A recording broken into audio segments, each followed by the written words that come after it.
YouTube, Spacepot here. So this is just a quick vlog about why do so many people crash at the Snake. So I'm going to give you my assessment, but you can verify for yourself. See what you think. If you agree, disagree, leave your comments below. So here's the reason. It's because of the cameras. But I don't blame the camera operators.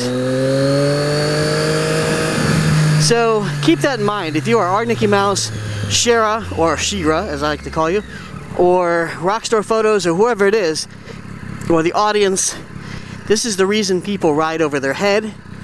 And you have a steady stream of self-selected riders who ride over their head trying to impress the crowd,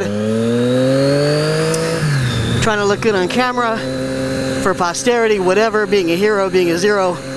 The fact is, if you get it right, there's something to be gained. If you get it wrong, then your crash is basically on a video for all time for everyone to see and point and laugh and give you helpful comments, which you may or may not like. But the fact is, that crowd, the riders, the audience, the circus that is the Snake, the little waiting area, the photographers, Rnickeymouse, whoever it is, famous vloggers coming from out of state, out of country, whatever, people coming there as a destination ride. The fact is, the Snake is sort of a circus of activity, and that's one of the cool things about it. But it's a difficult road. It's about a 9 according to Passionate.com on the technical scale. And that said, going uphill, it's not all that difficult. And the turn where everyone crashes is not a difficult turn. It's a little bit of a decreasing radius, a little bit, but it goes uphill and it's pretty easy. And if you've done most of the Snake, especially going downhill, you can easily handle that corner going uphill. The real problem here is that riders who are yearlings or not all that experienced, riding over their head, trying to drag knee when they really don't know how to, or trying to push the envelope for any reason, they're doing it for the cameras, and they're pushing it in a way that makes them crash at that corner. Put the cameras at any other corner where there's a sufficient crowd and all that, and you'll find the same phenomenon. It is not the road, it is the audience, but I am not blaming the audience. It is the rider who is pushing himself or herself, usually guys, because guys take more risks. This is why it's rarely a girl rider. It's almost always a guy.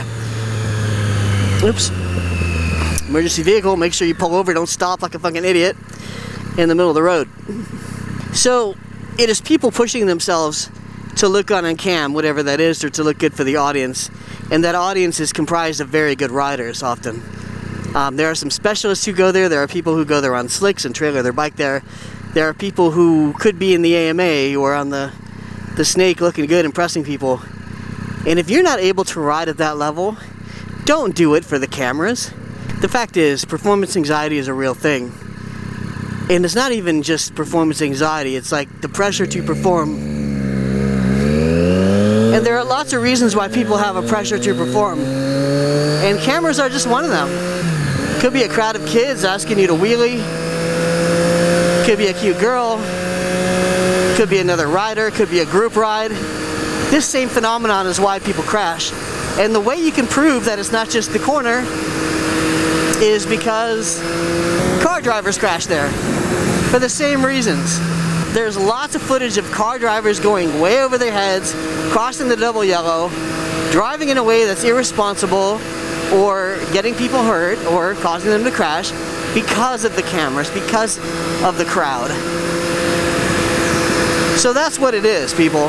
It's not the corner. And look, I am not blaming Rnickeymouse. I'm not blaming Shera. I'm not blaming Rockstar Photos.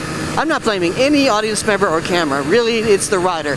Ride your own ride. And that's true whether it's the Rockstar or the Snake or your local hangout or any number of reasons why people often are tempted to ride over their head.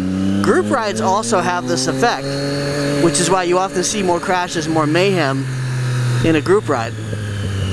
When you're riding by yourself, nobody sees how slow you are. If you're slow, if you feel slow, even if you're not that slow.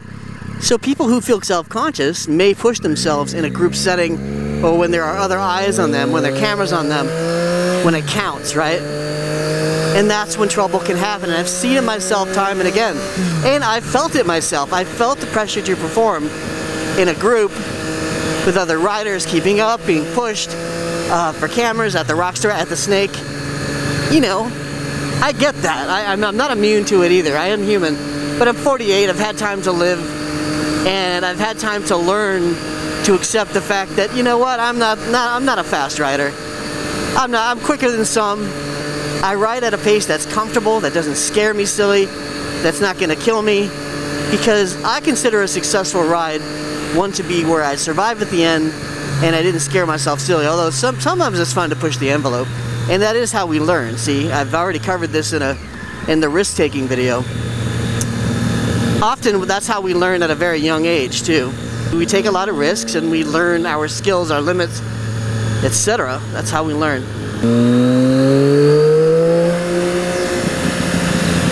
But don't do it on camera, because you might be captured on camera crashing, and nobody wants that, right? Especially you. And then you get trolled and all the people are like, well, I know why you crashed, and they probably do actually. And a lot of people who crash seem to be underdressed squids. And it's the age-old thing. You've been riding for a year, or maybe a couple years, you feel confident, you're pretty quick, you haven't really crashed on the street yet, and you're exploring your limits, and you see this crowd and some cute girls taking pictures, and you feel like pushing it, and you push it at the wrong time. Or you employ bad technique, or your bad habits sneak up on you.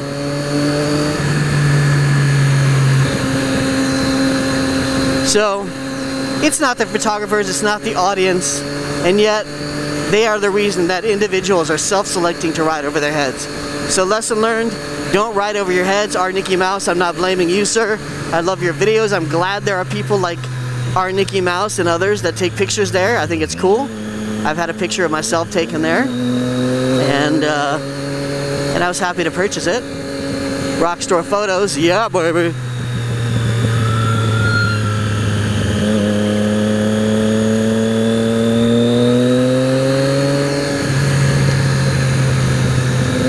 People are driving weird right now. So where I'm going, turns out I've been paying for 300 megabit internet service. My modem couldn't handle it, but I noticed that my modem speed was all over the map. Sometimes it was fast, sometimes it was slow. I'm like, why would it vary so much? So I called Time Warner. Turns out I'm already paying for the 300 megabit service, but I'm not getting the 300 megabit service because my modem isn't made for it. My modem maxes out at 100 and I'm only getting 60. So as soon as I replace this modem, I'm gonna get 300 down and 20 up, and that'll be a nice change, because, you know, I'm planning to cut the cable soon and just have internet or streaming TV. Oh, this is, I forgot how hot of a slog this was.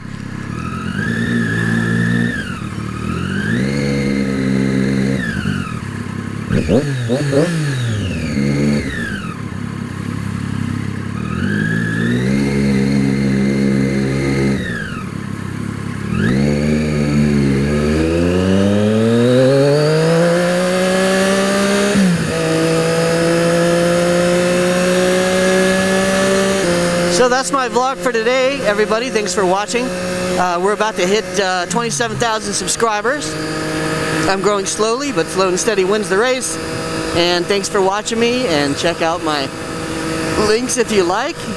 Until next time, everybody, Space Pod out.